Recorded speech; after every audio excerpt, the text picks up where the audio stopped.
Hello everyone, welcome to my channel. అందరూ ఎలా ఉండారండి? అందరూ బాగుండారు కదా. చూడండి, ఎలుకలు చీకటి అవ్వగానే ఇంట్లోకి వచ్చి రకరకాల వస్తువులు కానీ, లేదంటే ఇంట్లో ఉండే సరుకులు కానీ, లేదంటే రకరకాల కిచెన్ రూమ్లో కానీ, బుక్స్ చదువుకునే పిల్లలు బుక్స్ చదువుకోవడం నుంచి బట్టల వరకు ఇలా ఈవినింగ్ ఇంటికి వచ్చి ఎలుకలు అనేది నాశనం చేస్తూ ఉంటాయి. చూడండి, ఈ విధంగా ఇలా ఎలాంటి పాయిజన్ వాడిన ఎలుకలు తగ్గలేదన్నప్పుడు ఈ విధంగా ఇంట్లో ఒకసారి ట్రై చేయండి. ఖచ్చితంగా ఎలుకల సమస్య నుంచి బయటపడవచ్చు. చూడండి, ఈ విధంగా ఒకటి యూజ్ చేయండి. బౌల్ తీసుకోవాలి, గిన్నె తీసుకొని ఇంట్లోనే ఉండే 2 స్పూన్ అయ్యేంత గోధుమ పిండి కానీ, లేదంటే మైదా పిండి కానీ, నేను ఇక్కడ మైదా పిండి వేసుకుంటున్నాను. 2 స్పూన్ వేసుకొని అలానే దీంట్లోనే చూడండి, కేవలం పచ్చిమిరపకాయలు ఉంటే చాలు. ఈ ఘాటుకి ఇంకోసారి ఎలుకలు అనేది ఇంటి దరిదాపులో కూడా రావు. ఈ విధంగా పెద్ద ఉంటే 1, చిన్న ఉంటే 2 తీసుకోండి. నేను ఈ విధంగా 2 పచ్చిమిర్చిని తీసుకుని సన్నగా ఇలా ఈ విధంగా కట్ చేసుకుంటున్నాను. కట్ చేసుకున్న తర్వాత ఇంట్లోనే యూజ్ చేసే షాంపూ ఏదైనా పర్లేదు. నేను ఇక్కడ కార్తిక్ షాంపూని యూజ్ చేస్తున్నాను. ఇలా షాంపూను వేసేయండి. ఇలా వేసిన తర్వాత ఇంట్లోనే వినీగర్ అనేది ఉంటుంది కదా ఫ్రెండ్స్, వినీగర్ని 1 స్పూన్ అంతా, 1 క్యాప్ అంతా వేసేయండి. చూడండి, ఇలా ఈ మొత్తం మిశ్రమాన్ని మిక్స్ చేసేయండి.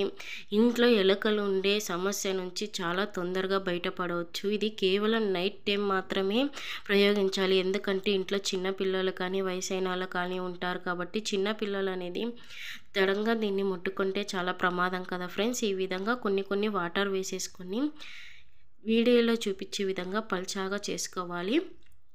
చూడండి, ఇలా ఒకసారి ట్రై చేయండి. ఖచ్చితంగా 100% రిజల్ట్ వస్తుంది ఫ్రెండ్స్. చూడండి, ఈ విధంగా ఉంటే చాలు. నేను ఇక్కడ న్యూస్ పేపర్ని తీసుకుంటున్నాను. ఇలా మందంగా ఉండే న్యూస్ పేపర్ని 4 చూడండి తొందరగా చినిపోకున్నట్లా తీసుకుంటున్నాను. తీసుకొని ఇప్పుడు మిశ్రమాన్ని కలిపిన దాన్ని చూడండి మొత్తాన్ని న్యూస్ పేపర్కి అప్లై చేసుకోవాలి. ఎలాంటి శ్రమ లేకున్నట్లా ఈ పచ్చిమిరపకాయ వినిగర్ అనేది వేసినాం కాబట్టి పిండి అనేది, ఎందుకంటే అవి పిండి పదార్థాలు ఎక్కువ తినడానికి ఆకర్షిస్తాయి కాబట్టి పిండిని కలుపుకున్నాము. ఇది కలుపుకొని తినడానికి వస్తాయి. ఈ మొత్తం మిశ్రమాన్ని తిన్న తర్వాత ఇంకోసారి ఇంటి దరిదాపులో కూడా రావు. చూడండి ఫ్రెండ్స్, తర్వాత దీనిలో ఘాటు కోసం రెడ్ చిల్లీ పౌడర్ని వేసుకుంటున్నాను. కారం పొడిని చూడండి, ఈ విధంగా కారం పొడిని ఇలా చల్లుకైన తర్వాత నిజంగా ఈ ఘాటుకు అనేది ఇంకోసారి ఇంటి దరిదాపులో కూడా రావండి. ఇది ఎక్కువ కిచెన్లో వస్తుంటాయి కాబట్టి ఎక్కువ కిచెన్ అనేది మొత్తం క్లీన్ చేసిన తర్వాత నైట్ దాని పక్కన తినే పదార్థాలు కానీ, ఫ్రూట్స్ కానీ ఎటువంటివి లేకోకున్నట్లా చూసుకోవాలి. చాలా కేర్ఫుల్గా యూజ్ చేసుకోవాలి ఫ్రెండ్స్. చూడండి, ఈ విధంగా గ్యాస్ కట్ కింద పెట్టినామనుకో తినడానికి వచ్చి తీసుకుని వెళ్ళిపోయి ఇంకోసారి తిని ఆ స్మెల్కి కానీ, ఆ ఘాటుకు కానీ ఇంటి దరిదాపులో కూడా ఎలుకలు అనేది రావు ఫ్రెండ్స్. చూడండి ఫ్రెండ్స్, ఈ విధంగా ఒకసారి ట్రై చేసి చూడండి. ఎలా ఉందో నాకు కామెంట్ చేయండి. యూస్ఫుల్ అయి ఉంటే ప్లీజ్ లైక్ చేయండి.